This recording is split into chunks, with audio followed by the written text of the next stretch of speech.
તલોદ તાલુકાના પુંસરી ગામે 13/11/2006 થી અસ્થિ બેંક અવિરત ચાલે છે।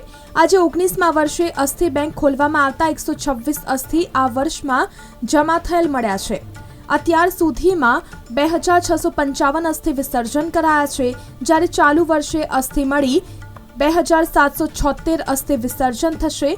ચાલુ વર્ષે સાબરકાંઠા, અરવલ્લી, ગાંધીનગર, ખેડા, મહેસાણા, મહીસાગર, બનાસકાંઠા સહિતના સ્વર્ગસ્થના અસ્થિ પ્રાપ્ત થયા છે।